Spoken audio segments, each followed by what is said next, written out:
Hi everyone, this is my 100th vinyl update. Hey. Someone had suggested I do a best of 2011 for this. Didn't appeal to me. Thank you for the suggestion. You know what I think I'm going to do? I'm just going to keep on keeping on, because what's really fun is to sit up here and talk to y'all and show you records and talk about music. It's really, really fun. Really neat response in the last day to the British Jazz Prague post that I put up in response to Chris's, because again, Chris has just a monster collection. I haven't watched his latest video. He's got one up since then. And of course, I don't want to sound like I'm overly focusing on Astral Traveler, but I hope you folks can understand that within the spectrum of what we see here in the vinyl community, music-wise, there are a lot fewer people like us than there are of folks that are listening to more well-known artists. And so this is such a pleasure, you know. And so it just needed to, you know, I just am always hoping that people can understand and be cool with people being themselves. So I'm going to start this vinyl update by talking about a couple records I wish I had on vinyl. I mean, they sound great on CD, but I just would love to have a full-size 12-inch version. I don't know that this record's on vinyl. This is fantastic, in my opinion. Frangers by Mew. People, I want to tell you that when I heard this band, this came out in 2002. I stumbled upon Mew, and it was the same. I heard Am I Right? No. Stumbled upon him, the video, and the music.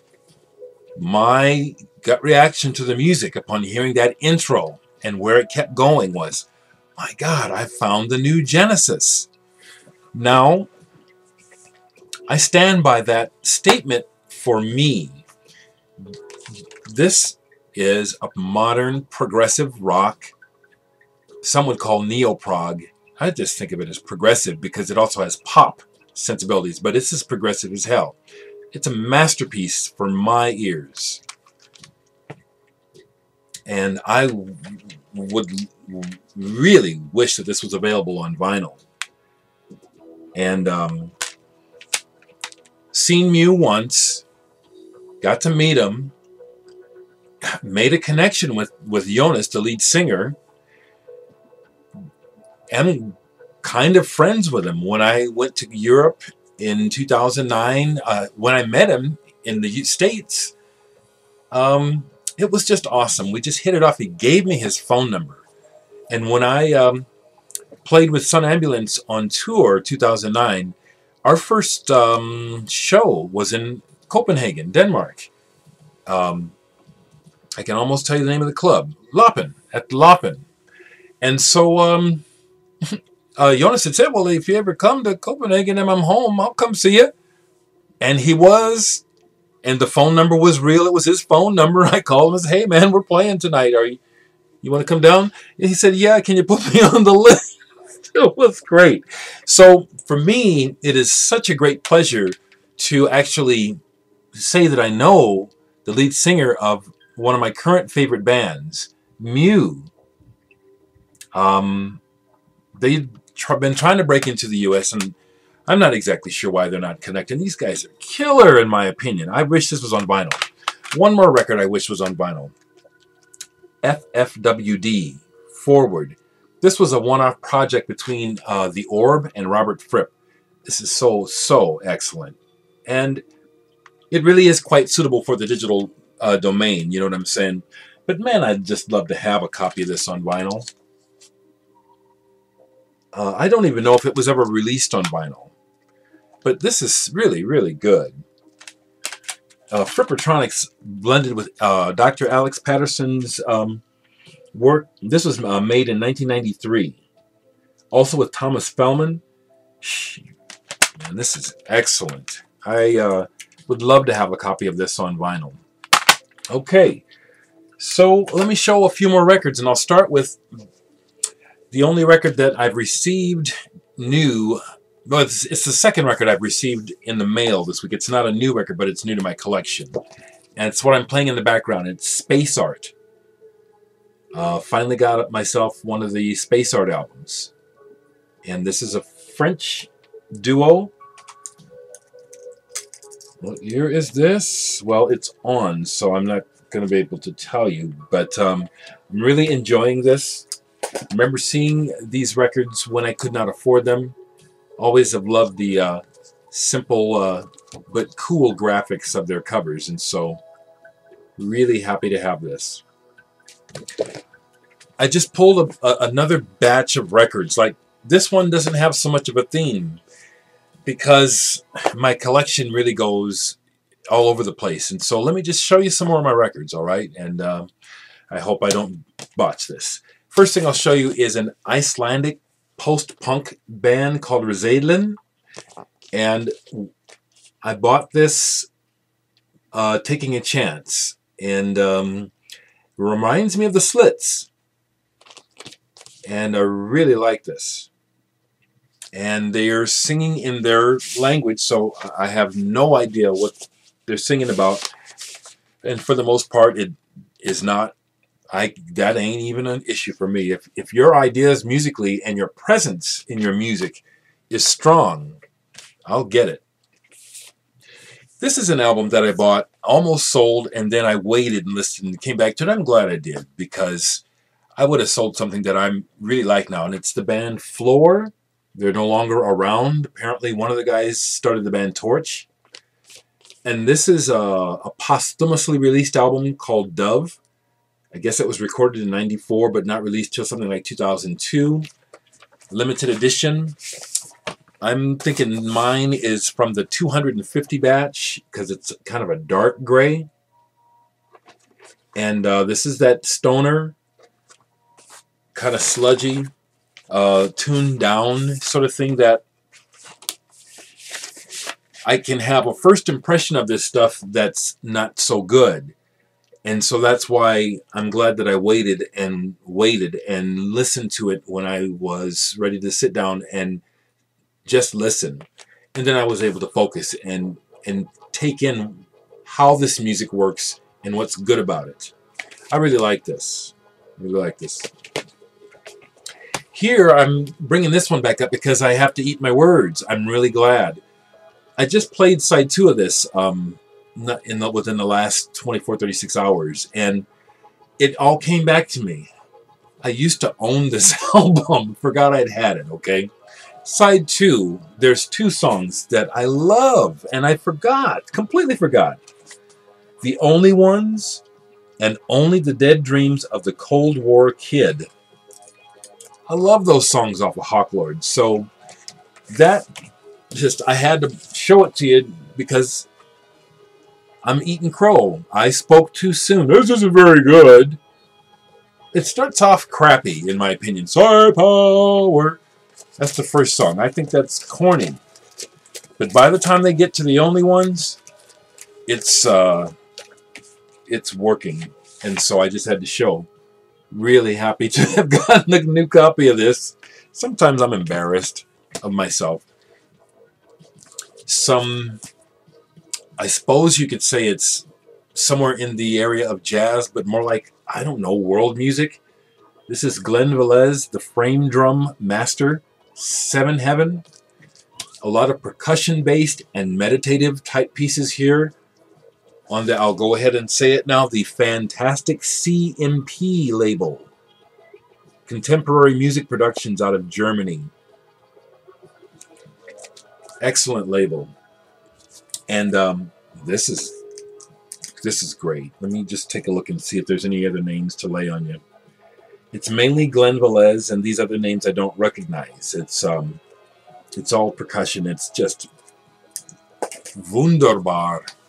Wunderschön. This is really good. This is a favorite 12-inch of mine. Is this 90s? The Flower Pot Men. I don't like to keep my glasses on, but I can't see up close. 1984. These guys were a little bit ahead of themselves. This is the Flower Pot Men. Joe's So Mean. This band went on to become Juno Reactor. If you guys know your electronic music and Juno Reactor, okay. This is killer. This is pre. I mean, it's got an electronic thing, but it's also got kind of a grebo rock thing going on. Like, if you're familiar with Pop Will Eat Itself, there's this. They don't sound like Pop Will Eat Itself. That's just a reference. This is great. This is real good. The Flower Pot Men. 1984. Last night, after I made my videos, before I went to bed, I said, I'm not ready. Let me listen. I want to hear something. And I decided to go 360 away from what I had been talking about, and I put this on because I haven't listened to it all the way through yet since I bought it. Last night I listened to 3/4 of it. And boy, is this really, really fine. Real good. Low, the Great Destroyer. Talk about music that has something. Low is husband and wife. Well, they became husband and wife.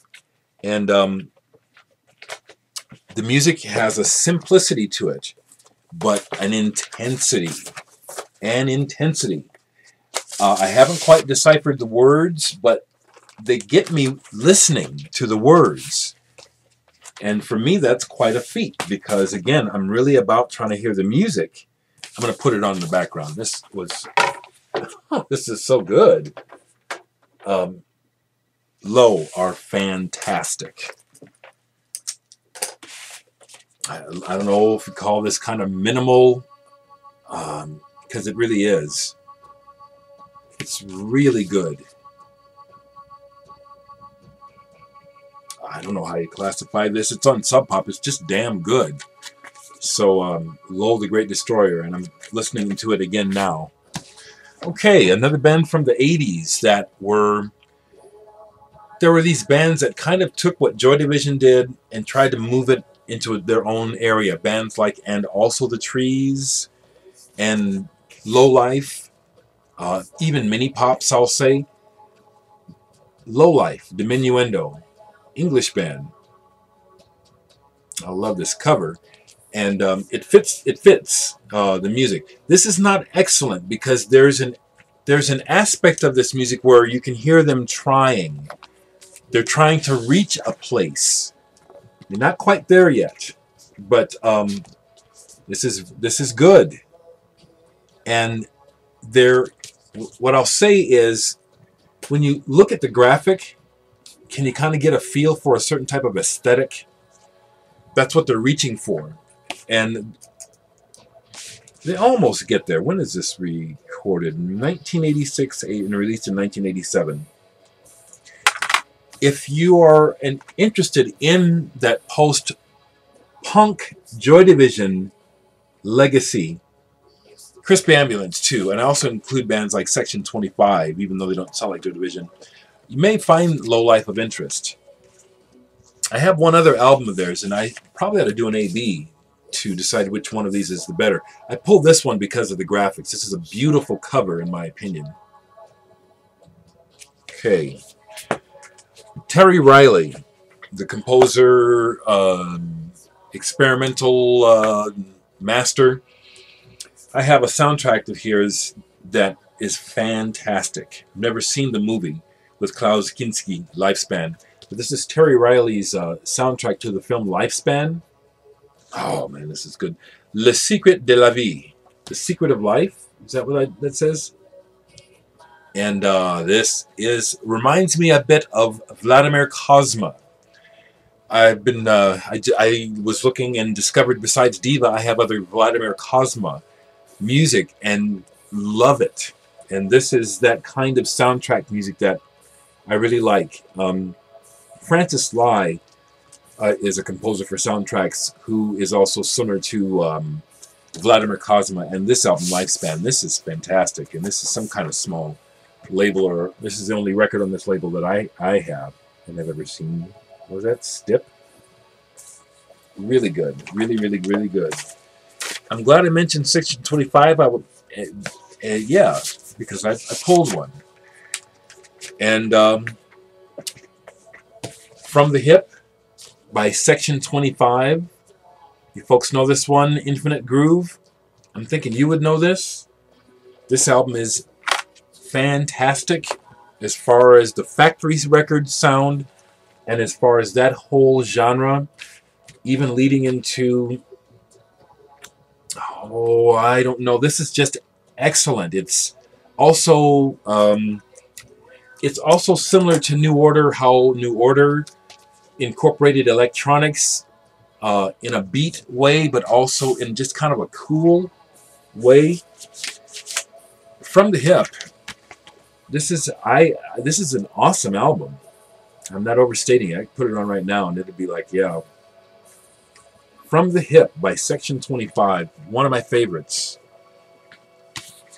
This one is a curiosity. There's a few songs I like. Mostly it's of interest to me because of all the people on it.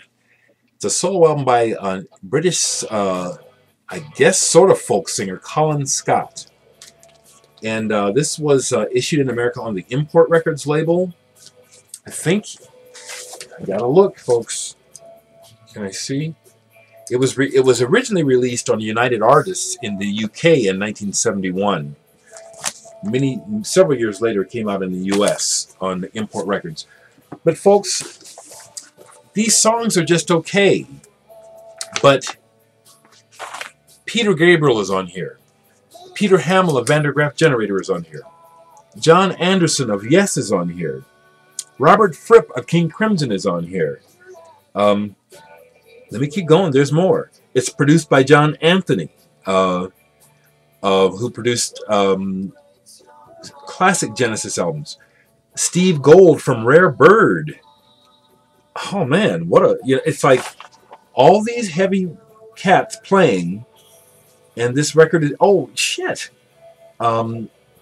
Jackson, the cat from Van der Graaf, it's like he's got all the cats, they must be his friends, playing on this album. All those prog giants.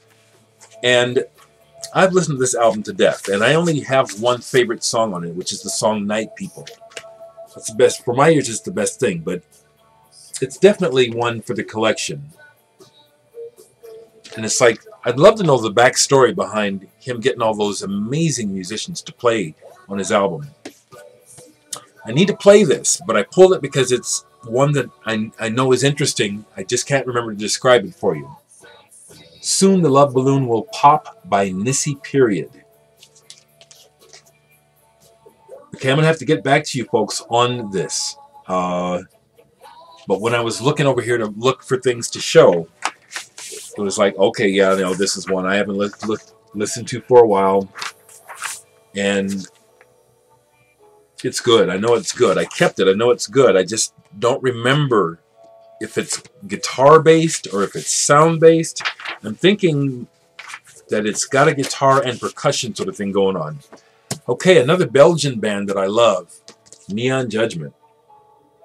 And this is a 12-inch single, Miss Brown, Hot Sally. And that's how they sing it. Hot Sally!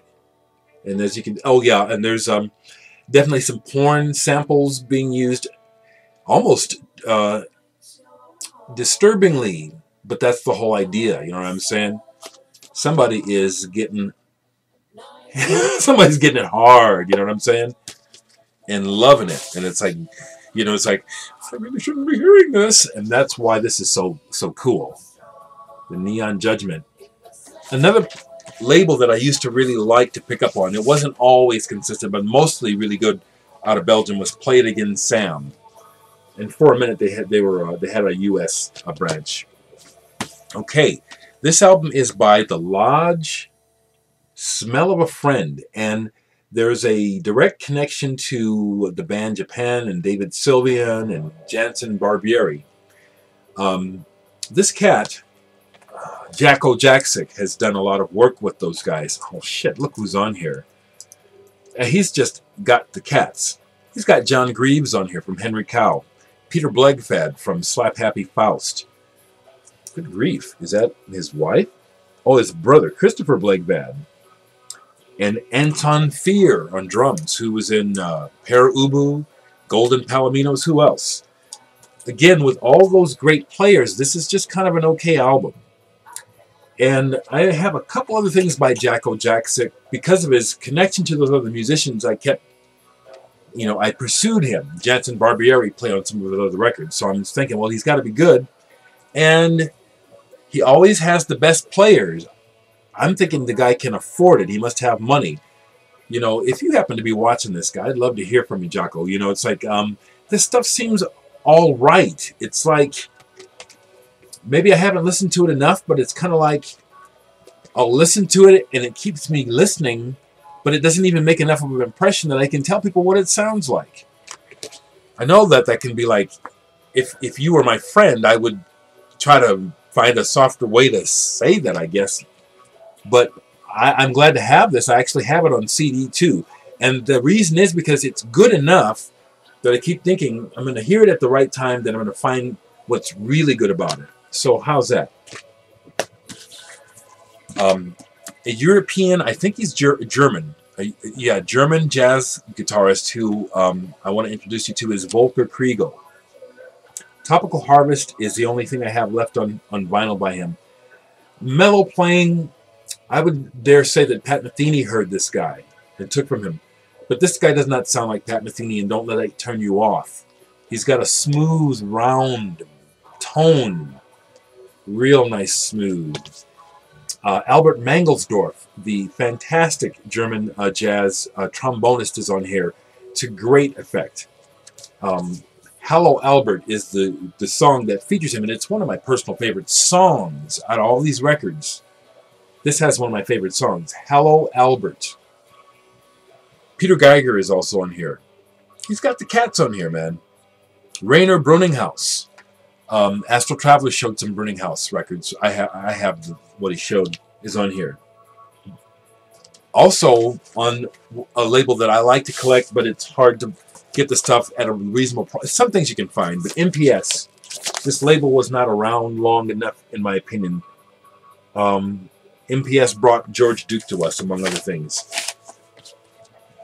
And I love that label. Okay, let's go goth now. And this I bought because when I saw it, the band is Turning Shrines. I saw that it's on the Temple of Psychic Youth label. Psychic Youth, Psychic Television, one of the offshoots of Throbbing Gristle. They started the Temple of Psychic Youth. Kind of a club cult, sort of. For what it's worth, I was a U.S. member. Mainly what I did was buy the fanzines and sometimes contribute to the fanzine. That's about all I ever did. But this is really good. It's a 12-inch single EP, 2 songs. Especially Quarter Circle Black is again a song that often ends up on my favorite lists, mixed CDs that I make for people. It's a great song. I don't know what she's singing about, but it sounds great. And it's just got kind of a haunting quality. And from the way it starts, every time I hear it, it's like I got to listen to it all the way through. That's something I look for in music. It's something that is so good that I can't take it off. And this has a song like it, not the whole record. Turning Shrines, Quarter Circle Black is the song. This is one of my personal favorites. So very fitting that this is in my 100th update. I'm going to keep going. People tell me, don't worry about it, Dereck. Okay, I'm going to keep going. Trader Horn. This is kind of a holy grail folk rock, English folk rock album. This is a Korean reissue of it, but impeccable on 180 gram. I didn't play this. I played it not that long ago. It deserves the accolades, people. There is something very charming and about the sound of this record, the way it's recorded. The songwriting is top, and the singing and playing is top. So, Morning Way is the name of the album. This is another one of those albums, like Trees, that, again, made me wonder, man, it really is about promotion and who has the money to push artists in your face, because if they'd had promotion, we would be talking about this band like everyone talks about Fairport Convention and Pentangle, and even more, like in the U.S., Crosby, Stills, Nash & Young, because this is excellent. You just didn't get to hear it. This is another ring wearer, because I have not been able to replace it yet. One of my all-time favorite progressive rock, unknown masterpieces. Yep, and I'm saying it real strong. Danse Macabre by Esperanto. I believe this is their second album. This is excellent. It's a concept album, and I can't remember to tell you right now. I'll just tell you this. This is another album that has a couple of my favorite songs of all time. The Castle and The Prisoner on here. I could play these over and over and over and over again. I've had this forever. White label promo. Esperanto. Anybody know the folk singer from England, Keith Christmas? He is one of the vocalists on here. It's an international group. It's some Italian musicians on here, French, English. This is excellent. Esperanto Danse Macabre. If you like prog, I'm going to just tell you, this is one. Last thing I'll show is within the vein of what we were talking about last night, which is jazz rock. Not quite rock, not quite jazz. I believe this is another band from Finland. It's interesting how Finland has so many great bands. This is from 1980 again too. This is the band Jargon. This is killer. This is killer. This is really, really good. Real good. Bass guitar, sax, drums, keyboards. No names that I can tell you. I can tell though that it is Finnish, and this is not a bad track. This is kind of maybe like some of my favorite kind of jazz rock, where it's jazz rock prog. This is a cool label too. I've got a couple records on this label. The Dig It label out of Finland. So this is I think this is the longest video I've ever done. I'm at 27 minutes now. Man, probably won't be able to watch this till tomorrow.